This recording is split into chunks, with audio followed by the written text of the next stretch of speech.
నా సంగతి పక్కన పెడితే తెలంగాణలో ఉన్నటువంటి ఆడబిడ్డలలో ఈ నవ్య కూడా ఒకటి. ఆమె ఇల్లు ముఖ్యమంత్రి గారు ఏమాత్రం కనికరం లేకుండా రాత్రికి రాత్రి కూలగొట్టిండ్రు. అట్లా నవ్యలాగా ఎంతోమంది ఆడబిడ్డలు ఖమ్మం వెలుగుమట్ల ఇండ్లు కూలిపోతుంటే ఒక ఆడబిడ్డకు అక్కడికక్కడే గర్భస్రావం అయితే ఏడుస్తున్నటువంటి ఆ భర్త ఏడుపు ఇంకా కూడా వినబడుతుంది మా అందరికీ. అంటే ముఖ్యమంత్రి గారు ఏదో 100 రూపాయల చీర ఇచ్చేసి మొత్తం తెలంగాణలో ఉన్న ఆడబిడ్డలందరికీ న్యాయం చేశానని చెప్పి మాట్లాడితే అది అన్యాయం. సంపదను కొల్లగొట్టి వారి ఇంటిని, వారి శాంతిని, మనశ్శాంతిని, భూముల్ని కొల్లగొట్టి 100 రూపాయల చీర ఇచ్చి నేను 1,00,00,000 మంది ఆడబిడ్డల్ని కోటీశ్వరులు చేస్తా అని చెప్పి కర్కోటకుడైనటువంటి ముఖ్యమంత్రి గారు అవాస్తవాలు చెప్తా ఉన్నారు. ఆ విషయం తెలంగాణ ప్రజలు, తెలంగాణ ఆడబిడ్డలు ముఖ్యంగా గమనిస్తూ ఉన్నారు. కాబట్టి మా పోరాటం ఆ బిడ్డలకు న్యాయం జరిగే వరకు కొనసాగుతుంది.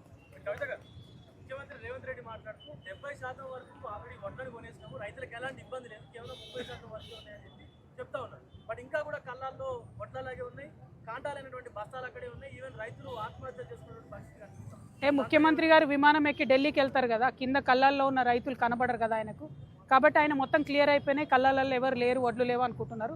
కానీ దిగి ఒక్కసారి కాలినడకన నడిస్తే తెలుస్తుంది, కళ్ళాలకు పోయి చూస్తే తెలుస్తుంది. మా కార్యకర్తలు మేము ఎప్పటికప్పుడు ప్రజల్లో ఉండి నడిచి నేల మీద చూస్తున్నాం కాబట్టి రైతు దుఃఖం ఏందన్నది అర్థమవుతుంది. ఇవాళ ప్రభుత్వంలో ఉన్నటువంటి వాళ్ళని మేము కోరేది ఒకటే, మనందరం కూడా రైతు బిడ్డలమే. రైతు బాధతో ఉంటే, రైతు పంట పండించకపోతే ఎవరికి కూడా ప్రశాంతంగా ఉండదు, ఎవరికి కూడా తినడానికి బుక్కెడు బువ్వ కూడా ఉండదు. ముఖ్యమంత్రి గారు అబద్ధాలు చెప్పడం మానేసి వాస్తవాలు తెప్పించుకోండి.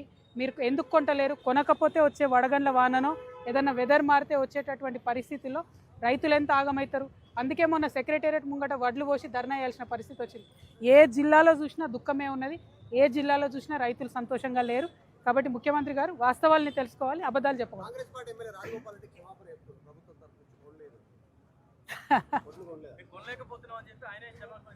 ఇక మరి ముఖ్యమంత్రి గారు వాళ్ళు ఎమ్మెల్యేలు చెప్పేదే వినిపించుకుంటలేడంటే రైతులు చెప్పేది ఏమి వినిపించుకుంటాడు? మొదటిది. రెండవది, ప్రభుత్వంలో ఉన్న వాళ్ళకైనా, ప్రజలకైనా, సామాన్యులకైనా ఒక్కసారి చుట్టూ తిరిగి చూస్తే ఎంత దుఃఖం ఉందో అర్థమవుతుంది.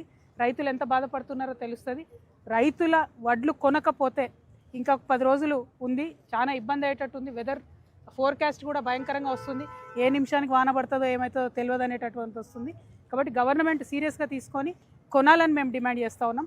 కొనకపోతే మాత్రం జిల్లా స్థాయిలో కూడా నిరసనలకు దిగుతాం. Thank you. జై Telangana. Subscribe us and press the bell icon for more interesting updates.